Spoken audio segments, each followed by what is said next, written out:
Este es un objeto comprado en Holguín. Es un aspa para reparar el aspa que se rompía muy fácilmente en el ventilador órbita. Está hecho con un disco LP de música, vinilo. Un objeto bastante flexible. Y ellos creaban un molde usando con madera, creaban un molde y después colocaban el disco sobre el molde y lo metían en agua caliente y automáticamente se conformaba y después lo recortaban.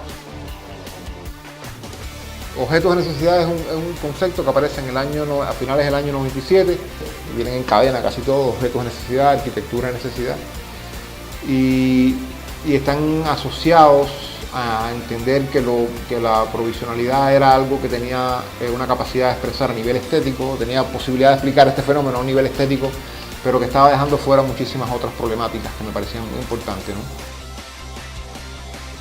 El primero es que hay que la necesidad es masiva. Hay una élite muy pequeña del país que no está expuesto a esta crisis económica. Y sabemos que es la élite gobernante, ¿no? Es el poder, los militares, toda la élite de Fidel Castro, de su familia, los ministros favorecidos, la gente que en algún momento está favorecido de determinado presupuesto del gobierno. Pero toda la otra parte de la población está viviendo bajo condiciones casi de miseria, ¿no? Y grandes grupos de ellos viviendo bajo la miseria, por debajo de la miseria. Esto crea una población completamente que está leyendo el contexto, que está leyendo la realidad y que tiene que cumplir todo, que tiene que sobrevivir al mismo tiempo, y se establece como una especie de estándar, de paradigma de cómo se entiende la realidad, de cómo se entiende la sobrevivencia. Hay objetos que todos los cubanos compartimos, entonces se crea como una especie de institución alrededor de cada uno de estos objetos, ¿no? ¿Cómo reparar un ventilador órbita? Eso es una institución. Eso puede haber sido el Ministerio del Órbita, el Ministerio del CRIM, el Ministerio del Refrigerador.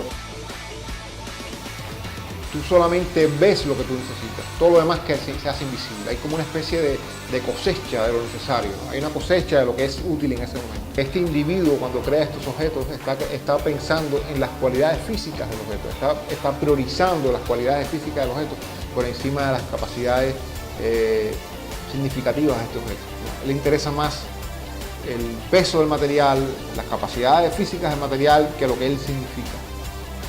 Y entonces empieza una relación mucho más, en mi opinión, más interesante con el objeto que la relación que uno como diseñador espera y trata, o como público de estos objetos trata de ver desde afuera, ¿no? Yo siempre pongo, por ejemplo, el caso del ventilador teléfono.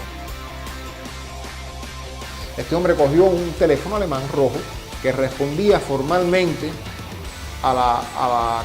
tenía una relación de correspondencia con la base original del teléfono. Era un prisma, era un objeto piramidal, un prisma piramidal que tenía una estructura muy similar a la base del teléfono. Entonces, incluso en el ventilador original, el elemento de encendido y apagado caía donde estaba, en este caso, el dial para marcar en el teléfono. Eso es el objeto de necesidad. Es como una especie de objeto que responde únicamente a la demanda que le ha impuesto la vida a ese individuo. Entonces está limpio, está completamente desprovisto de todo tipo de discurso retórico.